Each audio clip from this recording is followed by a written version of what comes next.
Peter Thiel co-founded PayPal. He was one of the very first investors in Facebook.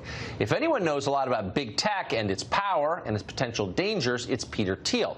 So it means something when he warns that Google, the world's most powerful company, has become a threat to American national security. They may even have committed treason, he says.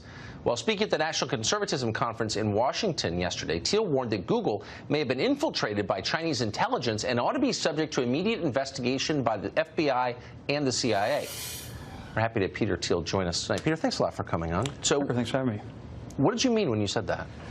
Well, it was just in the form of a set of questions I asked where, artificial intelligence is something people talk about nonstop in Silicon Valley, but they almost never talk about its dual use. If it's real, if this is a real thing, it obviously can also be used by the military. It'll be weaponized in all sorts of ways, and it's an important national security question as to who has it. There's this very peculiar background where Google is working with the Chinese communist government and not with the U.S. military. So the Project Maven decision was a decision not to work with AI with the U.S. military, but they're working with the communist Chinese. And so the question is, from the outside is just what in the world is going on there? And I sort of suggested a few different possibilities, but I think it's been they've described it as a Manhattan Project for AI. And so if you go around broadcasting that you're building the Manhattan Project for AI, I would think this naturally would draw the attention of foreign intelligence agencies. I think the Chinese are competent enough that the Ministry of State Security is likely to have infiltrated Google. And then I think the Google management has sort of a decision of either letting the software go out the front door or figuring it'll get stolen anyway and go out the back door. When you say you believe that Chinese state security is likely to have infiltrated Google, what does that mean? Well, if you say you're building a Manhattan Project for AI, don't you think that would attract the interest of foreign intelligence agencies? Yes. Yes. This is just hidden in plain sight, and then they are.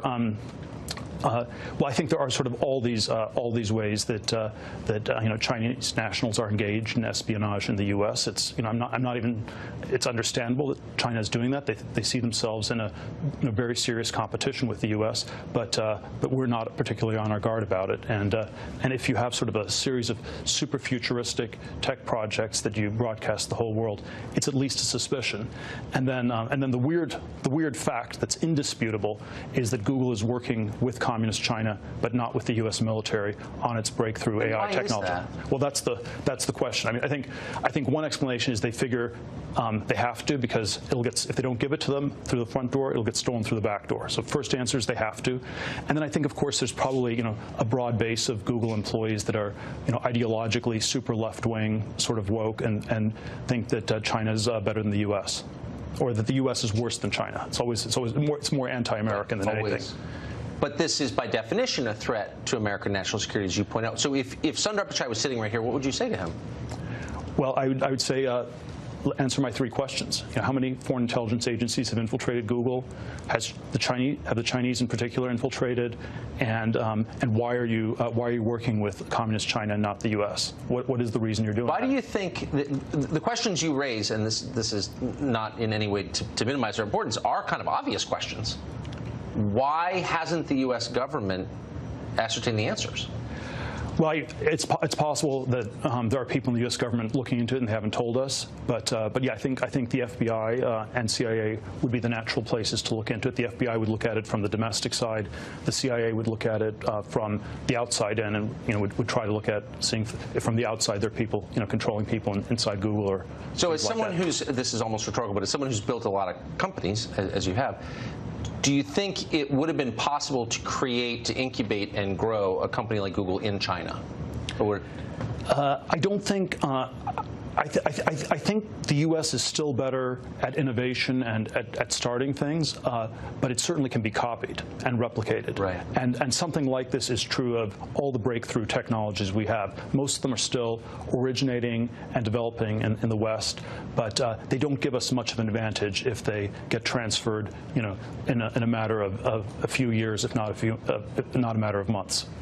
So I have to ask you, I assume you're watching the Democratic primaries unfold.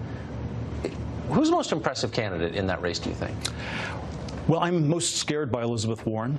I think she's the one who's actually talking about the economy, which is the only thing that I think matters by far the most. Yes. And then I think almost all the others are equally unimpressive in the sense that it's all identity politics of one flavor or another. And I wouldn't want to rank how unimpressive they are, since that would you'd be forcing me to rank the different identities and which one's more privileged and more special, and that would be a dangerous thing to get into.